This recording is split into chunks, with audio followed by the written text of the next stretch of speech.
Depression, anxiety, इससे बचाव कैसे मुमकिन है और कौन लोग ज़्यादातर इससे अफेक्ट? अब डिप्रेशन में क्या है जी कि आपके लाइफस्टाइल में कुछ ऐसे प्रॉब्लम्स आ जाते हैं, जैसे बहुत ज़्यादा भूख लगना या बहुत कम भूख लगना, आपका किसी भी काम में दिल ना लगना, एनर्जी बहुत ज़्यादा लो होना। ये सबसे पहले तो बात यह है कि डिप्रेशन अगर किसी को है तो उसको रियलाइज़ किया जाए। इसमें दो तरीक़ों से आमतौर पर ट्रीटमेंट होता है, डिपेंडिंग अपॉन के डिप्रेशन की स्टेज क्या है। डिप्रेशन की मुख्तलिफ स्टेजेस हैं। इसमें दो तरीक़ों से आमतौर पर ट्रीटमेंट होता है, डिपेंडिंग अपॉन के डिप्रेशन की स्टेज क्या है। डिप्रेशन की मुख्तलिफ स्टेजेस हैं। अगर माइल्ड डिप्रेशन है, आप अपनी थोड़ी सी फिजिकल एक्टिविटी इंप्रूव करें, थोड़ी सोशल लाइफ को इंप्रूव। अस्सलाम वालेकुम नाज़रीन, मैं डॉक्टर एरमाडा। उम्मीद करते हैं आप सब खैरियत से होंगे। QAS हेल्थ में एक दफ़ा फिर से खुशामदीद कहते हैं। आज हम बात करने जा रहे हैं डिप्रेशन, एंजाइटी, इससे बचाव कैसे मुमकिन है और कौन लोग ज़्यादातर इससे अफेक्ट हो रहे हैं। तो आज हमारे स्टूडियो में मौजूद हैं डॉक्टर अली अजमल, जो कि कंसल्टेंट साइकोलॉजिस्ट हैं। डॉक्टर साहब, बहुत शुक्रिया फॉर द टाइम, आप तशरीफ़ लाए। बात करना चाह रहा हूँ कि आजकल हर बंदा जो है वो डिप्रेशन पे बात कर रहा है, काउंसलिंग दे रहा है, लेकिन आप थोड़ा सा इस पे बताएं कि डिप्रेशन बेसिकली है क्या, एक्चुअली किस इसकी एक एक्चुअल डेफिनेशन मैं जानना चाह रहा हूँ। जी बिल्कुल, थैंक यू। बड़ा ही रेलिवेंट क्वेश्चन आपने किया कि आजकल दिखने में ऐसे आता है कि जैसे हर शख्स को एक डिप्रेशन स्पेशलिस्ट है, जो कि बिल्कुल ही सबसे पहले गलत बात है। डिप्रेशन एक बीमारी का नाम है, ये एक डिसऑर्डर है। देखिए, जैसे कॉमन सी बात है, आपको दिल की बीमारी हो गई, किसी को किडनी की बीमारी हो गई, किसी को कुछ लंग्स की मसला हो गया, इसी तरह से डिप्रेशन भी बहरहाल एक डिसऑर्डर है, एक मसला है, एक बीमारी है।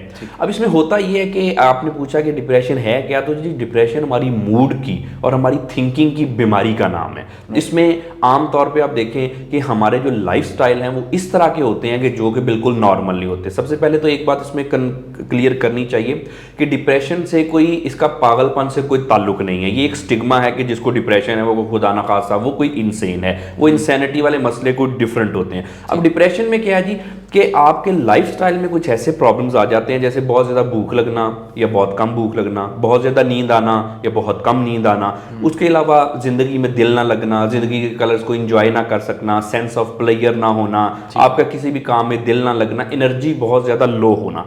अच्छा, इसकी जो वजह है वो एक केमिकल इम्बैलेंस है कि ब्रेन में जो केमिकल इम्बैलेंस होता है उसकी वजह से ये चीज़ें होती हैं। अब दिखने में क्या आया है कि आम तौर पे हम लोग जब भी कोई परेशान होता है तो हम उसको कह देते हैं डिप्रेशन में है, वहम में है, ऐसे किया करो और ऐसे ना किया करो, ये करोगे तो डिप्रेशन ठीक हो जाएगा, जिसका कोई रियलिटी से ताल्लुक नहीं है। जो नसीहतें होती हैं, जो बातें होती हैं, वो आम तौर पे जो नॉर्मल लोग हैं उन पे तो असर करती हैं, लेकिन क्योंकि डिप्रेशन का जो पर्सन जो इसमें मुब्तला है उसकी क्योंकि ब्रेन केमिस्ट्री बिगड़ी होती है, तो वो आपकी बातों को उस तरह से अडॉप्ट नहीं कर पाता। तो लिहाजा इस चीज को हमने समझना है कि डिप्रेशन एक मसले का नाम है, एक डिसऑर्डर, एक बीमारी है। ये सिर्फ बातें या वहम या थिंकिंग का मसला नहीं है। ठीक है। अच्छा, जो लोग डिप्रेशन का शिकार हो जाते हैं एक्चुअली, उसको कॉप अप किस तरह से किया जा रहा है?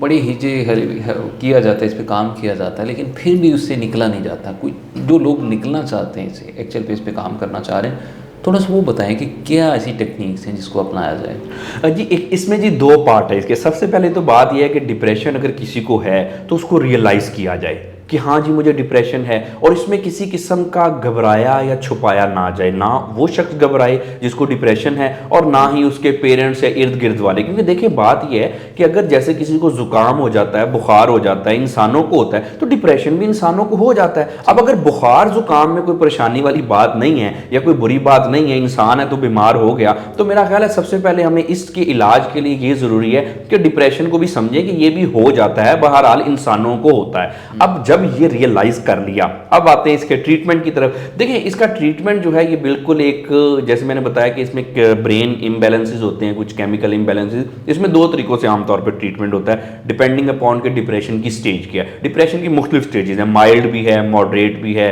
फिर सीवियर यानी कि मेजर डिप्रेशन भी है, और उसके अलावा कुछ सीजनल डिप्रेशन भी है। अब अगर तो इसमें माइल्ड और मॉडरेट है तो आमतौर पे थेरेप्यूटिक इंटरवेंशन और कुछ काउंसलिंग से, कि जिस वजह से उनको डिप्रेशन हुआ है उसके उनके जो थॉट्स मेल अडेप्टिव हैं, जो परसेप्शन की खराबी आ गई है, जिस वजह से उनको हुआ है, वो आमतौर पे वो ट्रॉमास वगैरह रिजॉल्व कर दिए जाते हैं। लेकिन अगर किसी को मेजर डिप्रेशन है यानी कि सीवियर डिप्रेशन है, उसमें आमतौर पे सुसाइडल टेंडेंसीज वगैरह भी होती हैं। फिर आमतौर पे देखा गया मॉडरेट में भी सम टाइम और मेजर में दोनों अप्रोचेस हैं, मेडिकेशन प्लस थेरेपी। अब जो काउंसलिंग है, देखिए काउंसलिंग जो है वो बिल्कुल ऐसे लोगों पे वर्क करती है जो बिल्कुल नॉर्मल लोग हैं, जिसकी ब्रेन केमिस्ट्री बिगड़ गई, उस पे काउंसलिंग से उसका इलाज नहीं होगा। इस चीज को हमने समझा, उसको या तो थेरेपी पे लेके जाना पड़ेगा या मेडिकेशन पे, और आमतौर पे ये दोनों अप्रोचेस इकट्ठी ही ट्रीट की जाती हैं। लेकिन अगर खुद कोई अपना डिप्रेशन बेहतर करना चाहता है तो देखिए सबसे पहले तो ये एक चीज है कि बड़ी सिंपल सी बात है, अगर किसी को कोई अपेंडिक्स का मसला हो गया या कोई हार्ट का मसला हो गया और उसका इलाज प्रोसीजर ही है यानी कि ऑपरेशन ही है, कोई शख्स भी खुद नहीं कर सकेगा, उसको कंसल्ट करना ही पड़ेगा। इसी तरह से डिप्रेशन में आप खुद, अगर माइल्ड डिप्रेशन है, आप अपनी थोड़ी सी फिजिकल एक्टिविटी इंप्रूव करें, थोड़ी सोशल लाइफ को इंप्रूव करें, थोड़ा सा आप अपने आप को रूहानियत की तरफ लेके आएं, मेडिटेशन करें, आप लोगों से मिले जुलें और अपनी थिंकिंग को इंप्रूव करें। इससे आपका डिप्रेशन कंट्रोल में रहेगा। लेकिन जहां तक इलाज की बात है, जैसे मैंने आपको बताया कि दूसरे जैसे मर्ज हैं, इस मर्ज का भी इलाज जो है वो माहिरीन नफ्सियात से कंसल्ट किए बगैर आमतौर पर मुमकिन नहीं होता। ठीक है डॉक्टर साहब, आजकल सुसाइडल टेंडेंसी जैसे आपने बात की कि बढ़ गई, उसकी रेशो बढ़ गई है। ये जो सुसाइडल थॉट्स आती हैं, इसको हम कैसे कैटर कर सकते हैं, इसको कैसे टैकल किया जा सकता है? क्या ऐसी कोई खास टेक्निक्स होनी चाहिए जो आम हर बंदे को पता होनी चाहिए? देखिए, अगर तो किसी को सुसाइडल थॉट आते हैं तो उसको सबसे पहले इजी नहीं लेना, क्योंकि जब थॉट आ गए, एक ये थॉट आने से ही काम स्टार्ट होता है। आज तो हमें लगता होगा कि जो थॉट्स ही आ रहे हैं कोई मतलब नहीं है, ये आहिस्ता आहिस्ता बढ़ते जाते हैं। तो सबसे पहले जब ये थॉट्स आना शुरू हो गए, ये रेड लाइन है, आप किसी से डिस्कस करें कि जी मुझे ये थॉट्स आ रहे हैं। सबसे पहले इसका तो ट्रीटमेंट ये है कि डिस्कस करना। अच्छा, जब आप डिस्कस करेंगे ना तो आप देखेंगे कि आपको लोगों से जो सजेशन मिलेंगे, उससे आपको जो सपोर्ट मिलेगी, लोग जब आपकी बात करेंगे वो सुनेंगे, तो आप देखेंगे कि कदरे जो है उसमें जरा आपकी इनमें कमी आएगी। दूसरा भी ये है कि आपको सोशल सपोर्ट सीख करनी चाहिए। आपको अपनी जो थिंकिंग है उसको ऑप्टिमिस्टिक बनाना चाहिए। आपको जरा नेगेटिव ख्यालात से जो जिंदगी से मायूस हो गए उसको जरा कैटर करना चाहिए। देखिए, मसला ये होता है कि कोई भी जो सुसाइड करता है उसमें असल चीज जो है वो मायूसी ही होती है। यानी तो जिंदगी इतनी खूबसूरत चीज है, हम उसको ऑब्वियसली क्यों खत्म करना चाहेंगे। और इसमें भी अभी तो ये रिसर्च भी हमें बताती है कि जब भी कोई सुसाइड की तरफ जाता है, नॉर्मल शख्स नहीं जाएगा। ये बिल्कुल एक गलत चीज है कि अगर जी आज अच्छा भला बंदा था, कल उसको कोई ट्रॉमा लगा और उसने सडन सुसाइड कर ली, ऐसे नहीं होता। वक्त करता है परवरिश बरसों, हादसा कभी एक पल नहीं होता। तो ये बड़ी इसके पीछे एक डिप्रेशन ही कार फरमा है। नॉर्मल बंदा सुसाइड ना तो कर सकता है, ना ही उसमें करने का हौसला होता है, चाहे उसके हालात जितने मर्जी बुरे क्यों ना हो।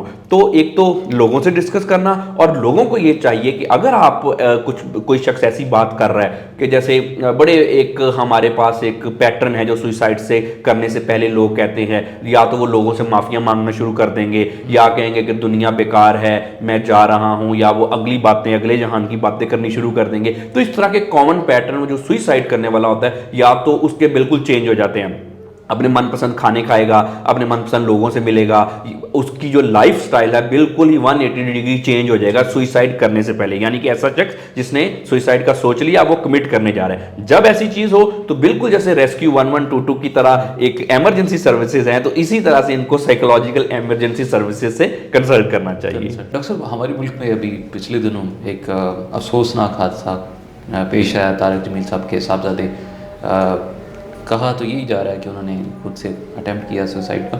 तो मैं ये जानना चाह रहा हूँ कि पहले एक परसेप्शन ये बताई जाती थी कि ये गरीबों को ही ज़्यादातर डिप्रेशन, एंजाइटी या जो हालात से तंग हैं। तो आजकल ये भी चीज़ देखने में आ रही कि अमीर लोग भी इससे अफेक्ट हो रहे हैं, कहीं ना कहीं हर फर्द जो है इससे अफेक्ट हो सकता है। तो आपकी इस पर क्या टेक है कि इस तरह के हालात में अमीर गरीब हर बंदा ही इसका शिकार हो रहा है? तो क्या इस तरह की किस तरह से इसकी अप्रोच होनी चाहिए कि हम एक नॉर्मल लाइफ की तरफ? देखिए, बिल्कुल ये आपने बहुत ही रेलिवेंट और बड़ी इंपॉर्टेंट बात की कि इसमें ना जो डिप्रेशन है, क्योंकि एक मर्ज है, तो इसमें आम तौर पे जैसे बुखार है वो गरीब लोग बंदे को भी हो जाता है और अमीर को भी हो जाता है। इसी तरह से डिप्रेशन को हमने समझना कि ये दोनों को हो जाता है, किसी भी प्रोफेशन में हो सकता है, अमीर लोगों में भी हो सकता है। और आमतौर पर आजकल रिसर्च ही हमें बताती है कि डिप्रेशन जो है वो अमीर लोगों को ज़्यादा है। ये रिसर्च हमें बताती है, और ये ऑल ओवर द वर्ल्ड ऐसे ही है। अब इसमें ना एक चीज हमने इस चीज को समझना है, क्योंकि ये एक मर्ज है तो ये ना इसके कुछ जेनेटिक फैक्टर भी हैं। अभी आपने बात की कि मतलब कुछ लोग हैं उनको ऑब्वियसली ज़मीनें जायदादें भी हैं, अल्लाह ताला की दी हुई हर नेमत है, लेकिन फिर भी क्या वजह डिप्रेशन का, ये ना कुछ जेनेटिक फैक्टर होते हैं। एक तो डिप्रेशन फैमिलीज़ में रन करता है, दूसरी बात ये होती है कि सिर्फ पैसे होने से, दौलत होने से और बड़ी अच्छा लाइफस्टाइल होना आपको डिप्रेशन से नहीं रोक सकता। और उसके बाद एक और बात यहाँ पे इंपॉर्टेंट है, जैसे आपने मौलाना साहब की बात की, तो आप देखें कि माशाल्लाह उनसे बेहतर वाज़ो नसीहत करने वाला, लोगों के मसले हल करने वाला कौन है, इतनी उनकी पॉपुलैरिटी है। इस चीज़ को हमने समझना है कि ये जो डिप्रेशन है ये सिर्फ नसीहतों से या रूहानियत से या दूसरी चीज़ों से सिर्फ ठीक नहीं किया जा सकता।